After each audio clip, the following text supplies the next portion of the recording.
I started out as a breakdancer. That was in '82, and then I became like after breakdancing, I started DJing, and then we started the first rap band in Denmark.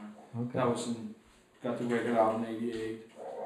Cool. So I played a lot of fantastic gigs because, as you probably also agree, that was a time when no one really knew what hip hop was. So there was a lot of different people coming. Yeah. It wasn't just hip hop crowd. It was like really people who had been in the punk business who were growing tired of that, and some other guys searching for the new. So you had like, when we were playing, we had like a rock crowd.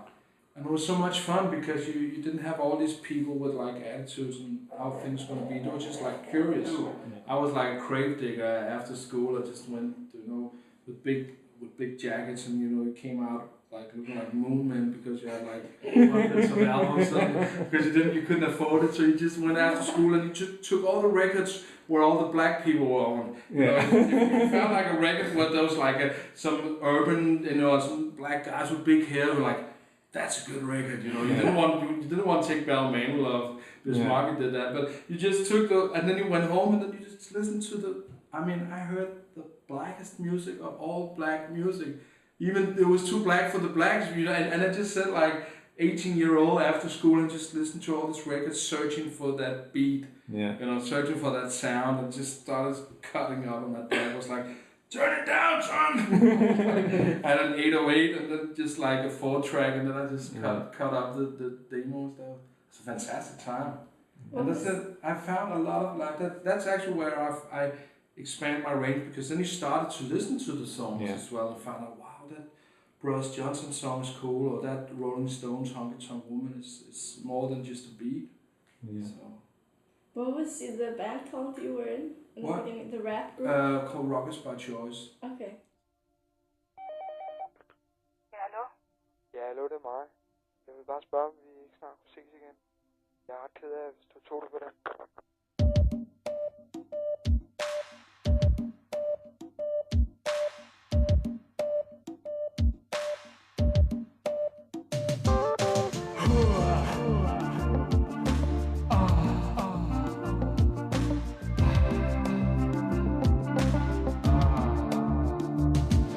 Jeg ser din silhuet foran mig. Jeg kender dit navn, jeg kender dig.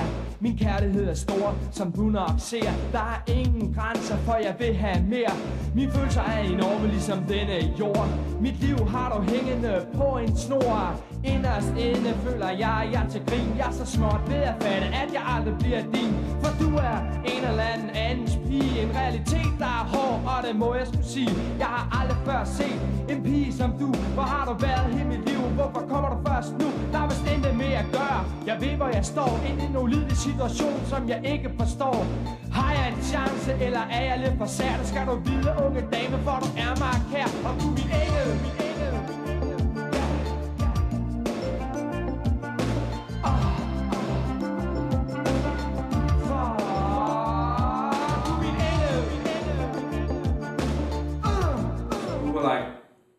First, who was like a hip hop group, and we got we became like almost like a boy band. We were like 5 kids in the world. There hadn't been any boy bands at all. So it was like from one day to another we were playing down in underground clubs, and we were playing for all the punk guys and all the people who were squatting houses and stuff. And then suddenly we got a hit record, and then from one day to the other there was like teenage riots and stuff, and people were like, I was still living at my mom and dad, but there was like girls sleeping outside, waiting for one to come out, so they were sleeping out in the bushes, but I was still living in my little room, and when I took the bus to visit my friend, then you have like these 7, 6 like girls following you in the back, but they were too shy to come up, and you were just living that normal, like real crappy life. You didn't have any money, but you have like a lot of fans following you. That was really like bizarre. There was no MTV crib at that time, so we had to, because no one had done that before. Actually, it was like some of the first idol band, so we didn't know what the hell was going on. We were just like, suddenly there was all these screaming boys and girls just running after you when you were playing.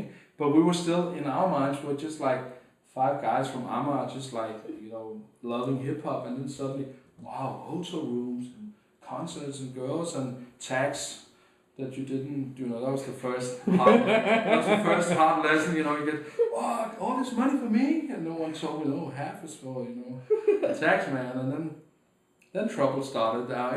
It was pretty fast, and also because the first album was a huge success and very critical success, because all the media really was missing something with an attitude, because all the Danish pop music at that time was really like with no tune at all. And we were like more like Public Enemy, you know. We want to like change everything and fuck the government and stuff. So we were like a bit political. Vi bringer en særmelding.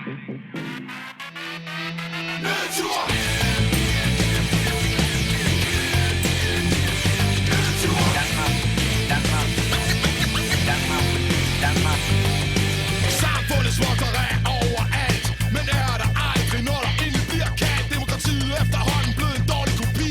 Arresteret, ryger spjældet, den rene parodi. Staten slår sig løs og lader folket betale. Knæk jer selv, for nu er vi fandme blevet gale. Magtens mænd tænker stadig profit. De store kassen på de svage, mens Danmark går fallit. Jeg kender en homie, der fik tid for at skrive citat på en væg en dag. Vi var stive. Jeg kender et firma, der dumper gift i en å. Slipper forbi og lader naturen forgå. Skal vores børn have lov at respirere? Må vi inspirere til at demonstrere kære og lære dem at passe på moder natur og vor kultur. Den tåler fucking ingen fraktur. Og det er nedtur. Jeg tror jeg gør det. Ja, det er nedtur. Jeg tror jeg gør det. Nedtur. And then on our next album, I discovered like rock music. You know, the other guys brainwashed me with Metallica. So we want the whole next album to combine rock with hip hop. That was actually a little before Red Hot Chili Peppers and stuff. And back in the days, you didn't have a record. Thank God, our record company, Virgin Records, was just like saying, "Go to the studio, make an album." And then, you know, when you came with the master, that was the album. There was no one in the studio who was listening to anything. We were just using money, you know. And that's a little bit scary, like for. And I was like the music man. I was in charge of that. I was like 19 years old, and I just got free, you know. So I want to make the whole album where it sounds like Metallica met hip hop, and I can see that was not the best idea because it was too early. So all the crazy like fans and stuff just heard the second album, was like, what happened? I mean, where's like all the samples and stuff? And we had a band with long hair playing with us and stuff, and we changed all the old songs to like heavy metal stuff, and it was like the stupidest career move ever, right?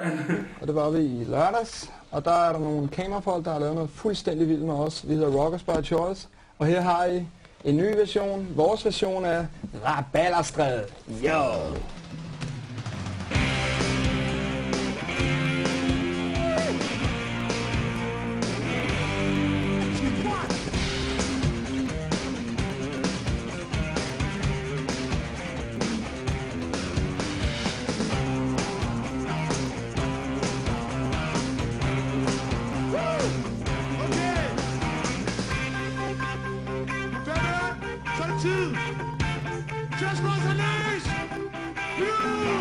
Mine damer og herrer, må jeg præsentere Rockers by Choice! Hey! Okay, Rockers! Rabalderstræde! Her er en genåben lig for lidt. Her er der plads til jer feste. Her er der plads til at have det fedt. Jeg tænker ikke på penge. Her er spruten fri. Men hvis du spørger som John, bliver det over vores liv. RBC lever livet på Rabalderstræde. Hop dog med, smid dit maske og fyld dig med glæde. Frække jeans og friske byer. Drøner rundt og spiller dyr. Kom og tag mig.